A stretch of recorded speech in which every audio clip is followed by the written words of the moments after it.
Good morning students. आज अपन पढ़ेंगे जवाहरलाल नेहरू को। पिछली क्लास में अपन ने पढ़ा था जामुन का पेड़, कृष्णचंद्र की व्यंग्य प्रधान कहानी थी। और आज अपन पढ़ेंगे जवाहरलाल नेहरू को। जवाहरलाल नेहरू कौन थे? जवाहरलाल नेहरू भारत के पहले प्रधानमंत्री हुए। स्वतंत्र भारत के पहले प्रधानमंत्री कौन थे? जवाहरलाल नेहरू। इनके पिता का नाम था मोतीलाल नेहरू। जवाहरलाल नेहरू का जन्म कब होता है? जवाहरलाल नेहरू का जन्म होता है 1889 में इलाहाबाद, उत्तर प्रदेश में। इलाहाबाद जो आज प्रयागराज के नाम से जाना जाता है। इलाहाबाद का नाम बदलकर क्या कर दिया गया है? प्रयागराज। नेहरू की प्रमुख रचनाएं कौन कौन सी थी? मेरी कहानी, यह उनकी आत्मकथा है, खुद के द्वारा लिखी हुई कथा। विश्व इतिहास की झलक, हिंदुस्तान की कहानी, पिता के पत्र पुत्री के नाम, हिंदी अनुवाद। ये पिता के पत्र पुत्री के नाम, उनकी पुत्री थी इंदिरा गांधी, जो भारत की प्रथम महिला प्रधानमंत्री हुई थी। इंदिरा गांधी। एक पिता अपने पुत्री को पत्र लिखते हैं। पिता है जवाहरलाल नेहरू और पुत्री है इंदिरा गांधी, और उन्हें क्या लिखते हैं? लेटर लिखते हैं। हिंदुस्तान की समस्याएं, स्वाधीनता और उसके बाद राष्ट्रपिता, भारत की बुनियादी एकता, लड़खड़ाती दुनिया आदि लेखों और उनके भाषणों का क्या है? संग्रह। ये क्या है? लेख और उनके भाषणों का संग्रह। उनकी मृत्यु होती है 1964 में। सन 1964 में इनकी मृत्यु भी प्रधानमंत्री पद के ऊपर रहते हुए होती है। जवाहरलाल नेहरू को भारत का सर्वोच्च सम्मान कौन सा है? भारत रत्न। जवाहरलाल नेहरू को भारत के सर्वोच्च सम्मान भारत रत्न से भी सम्मानित किया जाता है। जवाहरलाल नेहरू को भारत रत्न मिलता है 1955 के अंदर। जवाहरलाल नेहरू को भारत रत्न कब मिलता है? सन 1955 के अंदर। जवाहरलाल नेहरू का जन्म इलाहाबाद के एक संपन्न परिवार में हुआ। इनके पिता वहां के बड़े वकील थे। नेहरू की प्रारंभिक शिक्षा घर पर तथा उच्च शिक्षा इंग्लैंड में हेरो तथा कैम्ब्रिज यूनिवर्सिटी में हुई।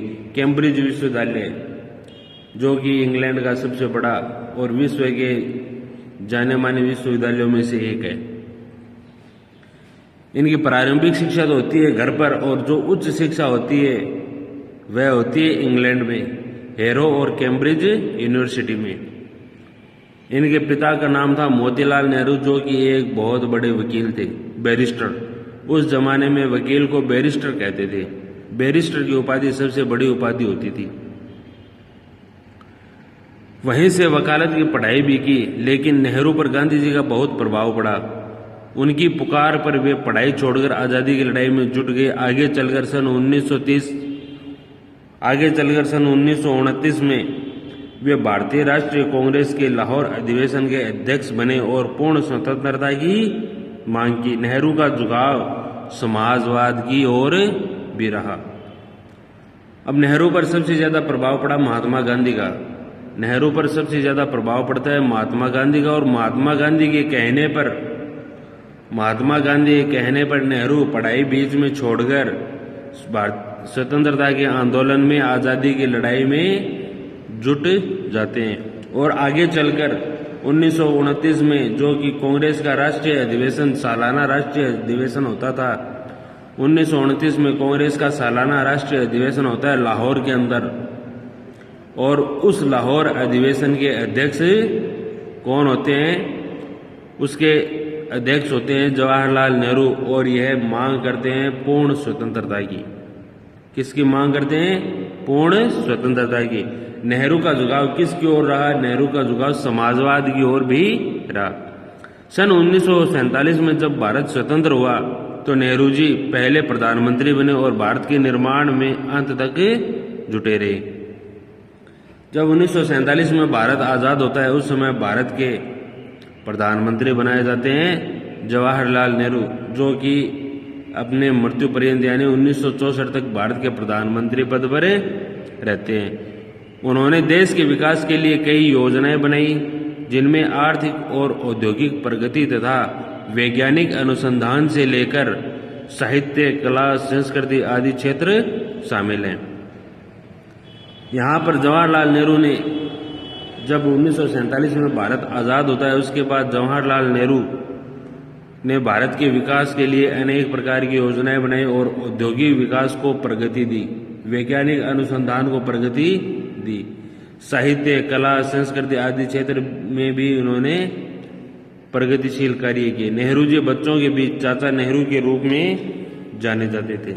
नेहरू जी बच्चों के बीच में किसके नाम से जाने जाते थे? चाचा नेहरू के नाम से। शांति, अहिंसा और मानवता की हिमायती नेहरू ने अंतर्राष्ट्रीय स्तर पर विश्व शांति और पंचशील के सिद्धांतों का प्रचार किया। अब शांति और अहिंसा, मानवता की हिमायती नेहरू ने अंतर्राष्ट्रीय स्तर पर विश्व शांति और पंचशील के सिद्धांतों का प्रचार किया। पंचशील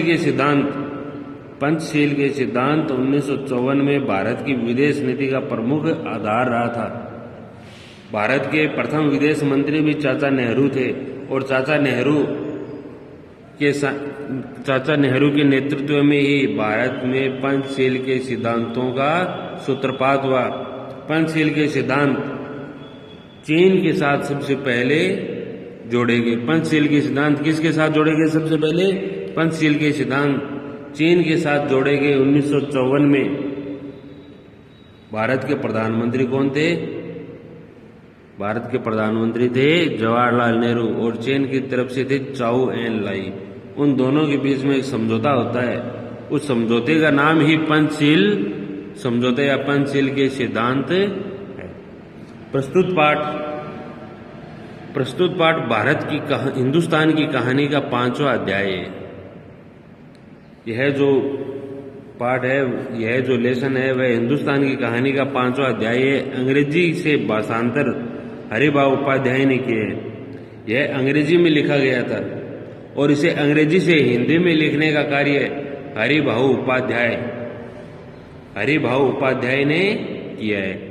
इसमें पंडित नेहरू ने बताया कि किस तरह देश के कोने कोने में आयोजित जलसों में जाकर वे आम लोगों को बताते थे कि अनेक हिस्सों में बंटा होने के बाद भी हिंदुस्तान क्या है?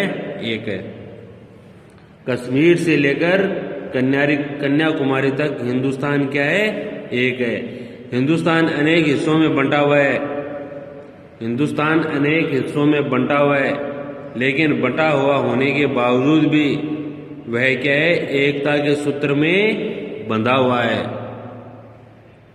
बंटा होने के बाद भी हिंदुस्तान एक है। इस अपार फैलाव के बीच एकता के क्या आधार हैं और क्यों भारत देश एक है? क्यों भारत एक देश है जिसके सभी हिस्सों की नियति एक ही तरीके से बनती बिगड़ती है? यही पूरे पाठ की विषय वस्तु है। इसी क्रम में पंडित नेहरू ने भारत माता शब्द पर भी विचार किया है। इस पाठ के अंदर पंडित नेहरू ने भारत माता शब्द के ऊपर विचार किया है और उनका निष्कर्ष भी है कि भारत माता की जय का मतलब क्या है? यहाँ के करोड़ों लोगों की जय। भारत माता की जय का मतलब क्या है? भारत माता की जय का मतलब है भारत में बसने वाले जितने भी करोड़ों लोग हैं, अरबों लोग हैं, उनकी जय। कहने की जरूरत नहीं कि अपने छोटे आकार के बावजूद भी इस लेख का कथ्य अत्यंत विराट और प्रस्तुतिकरण पहना है। भारत माता। अक्सर जब मैं एक जलसे से दूसरे जलसे में जाता होता तो इस तरह चक्कर काटता रहता होता, तो इन जलसों में मैं अपने सुनने वालों से अपने इस हिंदुस्तान या भारत की चर्चा करता। भारत एक सुसंस्कृत शब्द है और इस जाति के परंपरागत संस्थापक के नाम से निकला हुआ है। इस जाति के परंपरागत संस्थापक के नाम से निकला हुआ है। कौन? सुसंस्कृत शब्द है और इस जाति के कौन सी जाति से? भारत है, जो भारत से बना है। भारत किससे बना है? भारत से।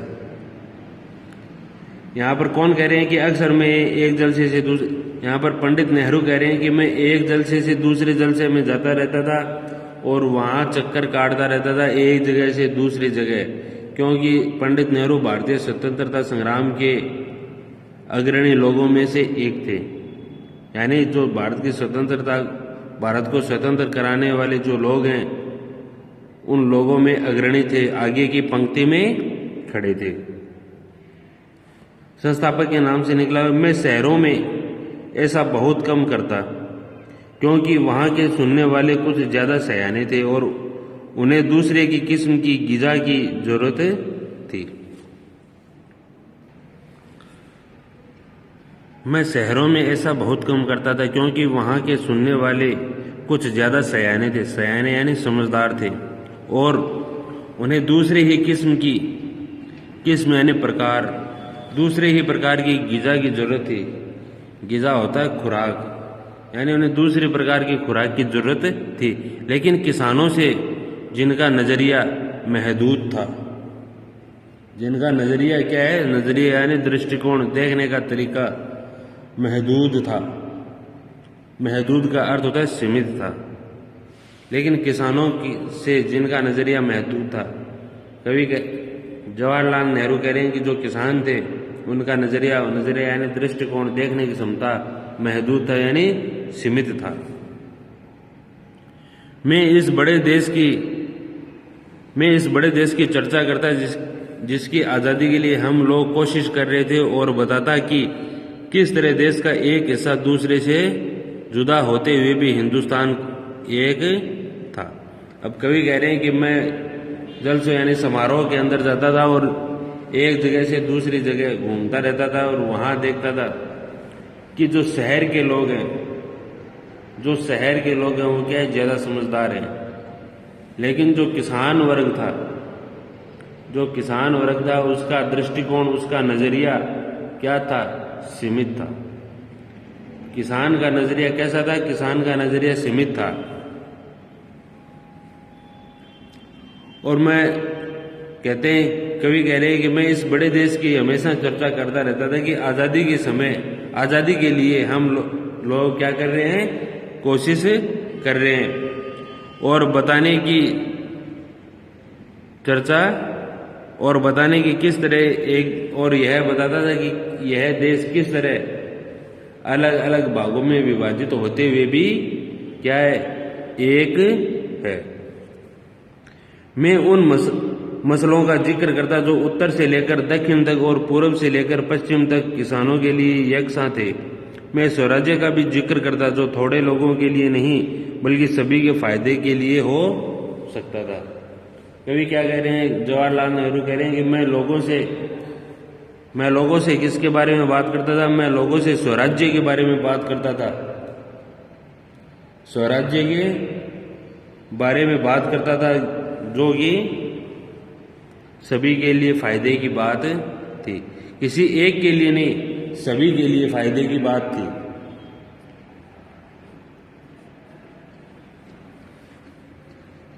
किसानों के लिए एक साथ यानी एक समान थे। मैं स्वराज्य यानी स्वतंत्रता का जिक्र करता था जो थोड़े लोगों के लिए नहीं बल्कि सभी के फायदे के लिए हो सकता था। मैं उत्तर पश्चिम में खैबर दर्रे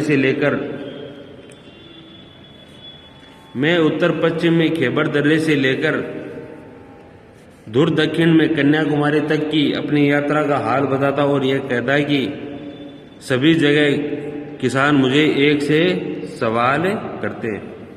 उत्तर पश्चिम यानी हिमालय में J&K की तरफ खैबर के दर्रे से लेकर दूर दक्षिण में दक्षिण यानी दक्षिण में कन्याकुमारी तक की अपनी यात्रा का हाल बताता था। जवाहरलाल नेहरू क्या है कि जो समारोह में भाग लेते थे तो लोग उनसे मिलते जुलते तो वह उनसे बात करते थे, किसकी, जम्मू कश्मीर से लेकर कन्याकुमारी तक की वह बातें उनसे किया करते थे। उत्तर पश्चिम में खैबर के दर्रे से जो जम्मू कश्मीर के अंदर, खैबर का दर्रा कश्मीर के अंदर एक स्थान है। दर्रा कहते हैं कि दो पहाड़ों के बीच का संकरा स्थान जिससे इस पार से उस पार जाया जा सके। खैबर के दर्रे से लेकर दूर दक्षिण यानी दूर दक्षिण तक, दक्षिण में कन्याकुमारी तक की अपनी यात्रा का हाल बताता था। कन्याकुमारी केरल के अंदर एक स्थान है जो कि भारत के एकदम दक्षिण के अंदर स्थित है। वहां तक का हाल बताता और यह कहता है कि सभी जगह किसान मुझसे एक से सवाल करते हैं, क्योंकि उनकी तकलीफें एक सी थी, यानी गरीबों, कर्जदारों, पूंजीपतियों के शिकंजे, जमींदार, महाजन, कड़े लगान और सूद, पुलिस के जुल्म, और ये सभी बातें गूंथी हुई थी उन डड्डे के साथ, उस डड्डे के साथ जिसे एक विदेशी सरकार ने हम पर लाद रखा था, और इनसे छुटकारा भी सभी को हासिल करना था। अब कवि क्या कहते हैं? कवि कहते हैं जवाहरलाल नेहरू कह रहे हैं कि मैं किसानों से ज़्यादातर बात करता था, किसानों से बात करता था। किसानों से किस प्रकार की बात करते थे? किसानों से वह बात करते थे कि आपकी समस्या, उनकी तकलीफें, उनके दुख दर्द के बारे में बात करते थे। किसान उन्हें अपना दुख दर्द बताते थे कि किस प्रकार उनके दुख है, दर्द है। तो किसान बताते कि वे सारे के सारे जमींदार, महाजन, जमींदार जिसके पास बहुत ज़्यादा ज़मीन थी और किसान उसे पाने के लिए लेता था। महाजन कहते हैं जो ब्याज के ऊपर पैसे देता है। महाजन जो ब्याज के ऊपर पैसे देता है उसे क्या कहते हैं? महाजन। कड़े लगान और सूद, उन पर बहुत ज़्यादा लगान लगाया जाता था, और सबसे ज़्यादा सूद यानी ब्याज भी बहुत ज़्यादा लगता था किसान वर्ग पर, और लगान भी सबसे ज़्यादा था। जितनी वह मेहनत करता, उपज करता, उसके ऊपर उसे क्या देना पड़ता था? लगान देना पड़ता था। पुलिस के जुल्म, और किस प्रकार पुलिस उन पर जुल्म करती है, ये सभी बातें गूंथी हुई थी। गूंथी हुई यानी एक दूसरे के अंदर मिली हुई बातें थी। यह सभी बातें गूंथी हुई थी यानी एक दूसरे से संबंध थी, जुड़ी हुई थी। उस डड्डे के साथ, डड्डे कहते हैं बोझ को, उस बोझ के साथ एक विदेशी सरकार ने हम पर लाद रखा था कि इन सारे बोझों के साथ यह सारा कुछ विदेशी सरकार जो कि अंग्रेज थे उन्होंने हमारे ऊपर लाद रखा था, और इनसे छुटकारा भी सभी को हासिल करना था। अब जवाहरलाल नेहरू कह रहे हैं इन बोझ से और इन विदेशियों से, इन लगान से, महाजनों से, जमींदारों से, पुलिस के जुल्मों से, जो कड़े लगान वसूल कर रहे हैं और जो ज़्यादा ब्याज ले रहे हैं, इन सभी से सभी को छुटकारा पाना था। इन सभी चीज़ों से सभी को, पूरे देश को छुटकारा पाना था। और मैंने इस बात की कोशिश की कि लोग सारे हिंदुस्तान के बारे में सोचें और कुछ हद तक इस बड़ी दुनिया के बारे में भी, जिसके हम एक जुज हैं। मैं अपने बातचीत में चीन, स्पेन, अबिसीनिया, मध्य यूरोप, मिस्र और पश्चिमी एशिया में होने वाले कशमकशों का जिक्र भी ले आता। अब जवाहरलाल नेहरू क्या कह रहे हैं? जवाहरलाल नेहरू कह रहे हैं कि इन सभी से हमें क्या करना था? इन सभी से हमें छुटकारा पाना था। इन सभी से हमें छुटकारा पाना था। और मैं अक्सर हिंदुस्तान के बारे में, मैं अक्सर लोगों को सारे हिंदुस्तान के बारे में सोचने के लिए कहता था। जवाहरलाल नेहरू कह रहे हैं कि मैं एक जगह जाता, लोग उसी जगह की सोचते। तो जवाहरलाल नेहरू कहते हैं मैं कहता एक जगह की नहीं, पूरे हिंदुस्तान के बारे में सोचो, और कुछ हद तक, यानी हिंदुस्तान के बारे में सोचने के बाद कुछ हद तक इस दुनिया के बारे में सोचो जो बहुत बड़ी है। इस दुनिया के बारे में सोचो जिसके हम क्या है? एक जुज है। जुज यानी खंड है। इस पूरी दुनिया के हम क्या है? एक खंड है। खंड यानी एक भाग है। पूरी दुनिया है। पूरी दुनिया में भारत क्या है? एक देश है। और हम क्या है? हम भारत के भी एक छोटे अंग हैं। हम भारत के भी क्या? एक छोटे अंग है, खंड है, जिसके हम क्या है? एक जुज है, जिसके हम एक खंड है। मैं अपनी बातचीत में चीन, स्पेन, अबिसीनिया, मध्य यूरोप, मिस्र और पश्चिमी एशिया में होने वाले कशमकशों का जिक्र भी ले आता। अब जवाहरलाल नेहरू कह रहे हैं कि मैं लोगों से बात करता और उनसे अपने बारे में सोचने के कहता, और अपने बारे में सोचने के बाद देश के बारे में सोचने की, और देश के बारे में सोचने के बाद दुनिया के बारे में सोचने की बात करता, और उसके बाद दुनिया के कुछ देश चीन, स्पेन, अबिसिनिया, मध्य यूरोप, मिस्र, पश्चिमी एशिया आदि में होने वाली कॉस्मोकसों के बारे में यानी कि कॉस्मोकस यानी ऊहापोह और वहां पर चलने वाली स्थिति के बारे में उनसे बात करता, उनका जिक्र करता है कि दुनिया में क्या हो रहा है, किस प्रकार हो रहा है, उन सभी चीजों का क्या मैं लोगों से क्या करता, जिक्र करता। मैं उन्हें सोवियत यूनियन के बारे में होने वाली अचरज भरी तब्दीलियों का भी हाल बताता और कहता है कि अमेरिका ने कैसी तरक्की की है। अब जवाहरलाल नेहरू क्या कह रहे हैं? जवाहरलाल नेहरू लोगों से मिलते थे और उन्हें सारी चीजों के बारे में बताते थे और उन्हें बताते थे कि किस प्रकार सोवियत यूनियन, सोवियत संघ, यूनियन यानी संघ, सोवियत संघ जो आज रशिया के नाम से जाना जाता है। रशिया पहले सोवियत संघ था और बाद में उसका विखंडन होने के बाद में अलग अलग देश बन गए। पहले वे देश सारे एक मिले हुए थे और उसे कहते थे सोवियत यूनियन। उसमें होने वाली अचरज भरी तब्दीलियों के बारे में बता, तब्दीलियों यानी परिवर्तन, और वहां पर होने वाले परिवर्तन के बारे में कवि लोगों से बताते थे और जवाहरलाल नेहरू लोगों को वहां में सोवियत यूनियन में होने वाले परिवर्तनों के बारे में कहते थे। अमेरिका ने कैसी तरक्की की है और यह भी बताते थे कि अमेरिका ने किस प्रकार तरक्की की है।